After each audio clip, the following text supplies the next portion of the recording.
All right. Hey there. How's it going? The Real Matthew Show here. I'm the editor-in-chief for Defiant Legends. We're a culture and lifestyle magazine based out of Victoria, British Columbia, Canada. And today I'm back for another review. And the review today is of a new hip-hop album by the new group Kill 'Em All with their self-titled debut, Kill 'Em All.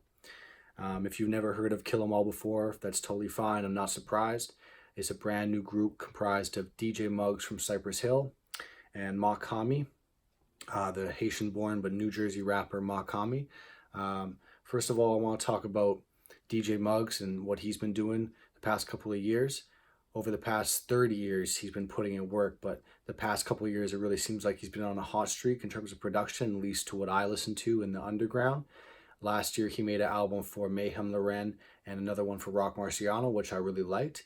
And then this year, he's already made 3 albums for 3 different artists. One for Ito called Hell's Roof, another one for Mach-Hommy, who's also in this review, and that was called Kill 'Em All in French, and also one for Crime Apple, and that was called Medadio. So DJ Muggs has really been on the tear past couple of years, and same with Mach-Hommy. You know, this is his second album this year. He had a bunch of other features this year as well. So everything I've heard him do has been really good. So I was pretty excited for this album, especially when it was announced. I was excited to check it out, and it really did satisfy. It was a good album, a good record. So let's get into this. The first song is not actually a song. It's called the Jolly Roger intro. And it starts with this dark spoken word skit from a movie or something like that. And it plays while these eerie piano chords creep in the background. It sounds like it's a scene from an action movie, but the way the piano chords play and the instrumentation, the little instrumentation that there is, it makes it feel like you're watching a horror movie or something like that. DJ Muggs' record label is called Soul Assassins, and the skit talks about killing your enemies but not taking innocent souls. And right after it says the word souls, DJ Muggs throws in the word assassins, so Soul Assassins. So I think it's a very fitting intro, and it's a good start to this album, kind of sets the tone for the feeling of how it's going to be. The first song off the album, so the second song, but the first actual track, is called Lady Justice, and it feels like a bit of a contrast to the dark intro that we got with the Jolly Roger intro.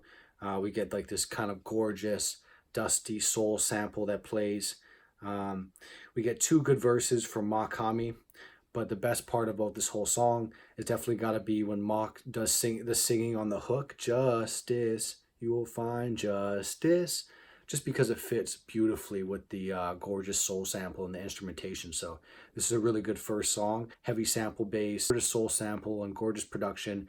Mach brings emotion to it and sings and brings, you know, feeling out of the production and out of the sample. And he gives 2 good verses, so no complaints so far. All right, so the third track, but the next song, the second song, is called Apollon's Wheels, featuring Earl Droog. So this is the first feature on the album, and it's by a guy who's also been killing in the underground scene for a while, especially in the past couple of years again. And that's Earl Droog, New York rapper, but Ukrainian-born Earl Droog. And this beat kind of has this old classical orchestra sample to it that loops back and forth while we get these World War II sounding gunfire in the background. The old orchestra sample fits well with the added gunfire, and it makes you feel like you're in like an old World War II movie or something like that. On Apollon's Wheels, like I said, we get the first feature on Kill 'Em All with a rap feature by Earl Droog. Mac and Droog both have good verses, but I gotta say that Droog's verses stand out the most with his kind of funny, witty punchlines and his sense of humor. I'll give you a couple bars. Every one is great, but I'll give you 3 right here. Fuck style, you need your soul altered. Swinging from meek to meek, son, use a pole vaulter. Or talking like that, get him knocked eventually. Leg shots will make son dance like a documentary. And the last one, truthfully, a lot of fans sus. To them, MC stands for man crush. That's how he ended the song. So that was dope. Mach's verses on here were good as well, but I just thought Earl Droog standed out the most for the first feature, so that was a great track. The next song, I probably won't pronounce this right. Forest Mercure? I'm probably not pronouncing that shit right. It looks like French to me. Anyway, it has this nice laid-back jazz feeling to the start of the beat with these pretty piano key loops. But once the song reaches the hook, we get another instrumentation layer that floats in, kind of like a dark cloud, and that leaves once the hook is over. And once again, Mach-Hommy He matches the tone of the instrumentation by singing this somber hook that just fits so well with this new layer of production that goes in and out of the hook. I like both of Mock's verses as well, but I really like one line off the second verse, off his second verse, and I'll give you that. I'm so extraordinary quick on my feet. There's extra bones in my arch. So that was a line that really stood out to me. But once again, his singing on the hooks and the way it brings emotion and kind of life to the samples has definitely been the best part so far. And speaking of beautiful samples and beats, we gotta get into one of my favorite songs, or if not my favorite song on the whole album. And that's the next song called "The Omni," and that's featuring the God Fahim. The God Fahim is all over this album, probably 3 or 4 times. In my opinion, he probably should be in this group. But anyway, it's his first feature on the album. It's one of my favorite songs in the whole album. So it's called "The Omni," and the word omni in Latin means everything or all. And in the hook, Mock sings about being there for someone.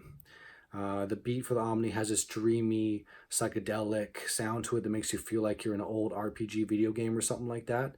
And at first, instead of rapping his verse, Mock sings it. And when we get to the God Fahim's verse, we get some of my favorite quotables from him throughout this whole album. So I'll give you a couple lines from him this time. Lines like, "People fighting for position to be my competition. Look, listen, I'll drop you in the water like a Christian." Or, "Is it really worth all you're risking? Not really. The 9 milli, like to blow like it's hot chili." So yeah, just another good song. I like everything about it. But once again, back to the same theme. Mock singing in the hook is one of my favorite parts. It really brings emotion to the beat. Though my only criticism so far in this album is his singing in this hook. It's a little bit offbeat. Like the first couple times I listened to it, I was like, it doesn't feel like it fits. I listened to it more, and it does fit. It feels good, but it is a little bit offbeat. All right, so the next song, probably another one I can't pronounce very well, is called "Mount Tambora," and that's featuring the God Fahim, another feature by him. It starts with these shrieking alarm sounds going off in the background. I think they kind of want to make it sound like Mount Tambora in Indonesia is about to erupt again, or they got the idea from this alarm sound that they placed in the start of it. So next we get these layers of ghostly piano keys and kind of ghoulish muffled ad-libs in the background that add an already eerie vibe to the dark track. The God Fahim has the first verse, and he adds another Halloween kind of dark sentiment with his lyrics. This line I really liked. "I'm like that monster under your bed coming to taunt ya." For Mock's portion of the record, he starts with singing a bridge, and then he does a verse after, which also adds to the dark sentiments of the track again. So while Mock is rapping this verse, another layer of dark piano keys and background vocals come in, which add another layer to it, which I really like. We also get a skit from the legendary boxing commentator Teddy Atlas at the end of the song. It took me a couple times to figure that one out. First time I heard it, I was like, don't really recognize it. Second time I heard the skit, I was like, I recognize that voice. And the third time I was like, oh, that's Teddy Atlas. But y'all probably don't know me, but I'm a big boxing guy, so not surprised I got that one. So yeah, the layers and the production of Mount Tambora are probably the most layered and kind of the most complicated on the whole album, or the most intricate, you could say. There's many different layers to it and ad-libs and sounds and stuff, and it works really well. So this is a great track as well. The next song is called "Anaconda." I can actually pronounce that one. Awesome. So I can't say a whole lot about this song. It does have a good beat. But the reason why I can't really speak on it is because there's a verse by Mock and there's a verse by a feature called Sick Jenkins, or Jackins, Sick Jackins. But Mock's verse is in French and Jackins is in Spanish. So I can't really tell you what their lyrics are like. I mean, it seems like it's flowing well, but I can't actually tell you what they're saying. So I'll leave it at that. All right, so the final song on Kill 'Em All is called "Titanium White." And it has another dreamy beat, kind of like the Omni did a couple tracks back, which was my favorite so far. But this time we get some boom bap sounding drums and xylophone sounding loops. Mock and the God Fahim both have good verses on this track, but once again, Mock singing on the hook and the way he makes it flow with the production is the best part. As the end of the song nears, Muggs distorts and slows down the beat for a good ending to the song and for this entire album. So yeah, that's it. Overall, I really, really enjoyed this album. I honestly couldn't keep it off repeat for a while. I think the beats and the production by Muggs are amazing.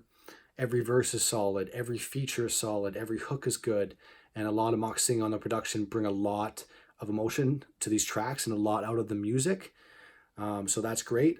The only downsides I would say about this whole album, the only downsides I could find were it was a little bit short with 10 tracks. I mean, there's a lot of 10-track albums, especially going back in the day, but it's a little bit short, especially with DJ Muggs' other releases this year. So I would have liked a few more tracks for this.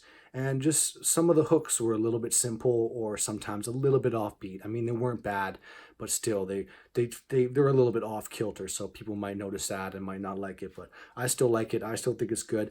I got to go with a high rating on this one. I'm going to go with an 8 out of 10 with this. And it definitely is in my top 10 albums already of 2019. And this has only been out, a couple weeks or something like that. So yeah, I really like this one. Definitely go check them out. Kill 'Em All, DJ Muggs, Mach-Hommy. Can't wait for the next one. Thank you.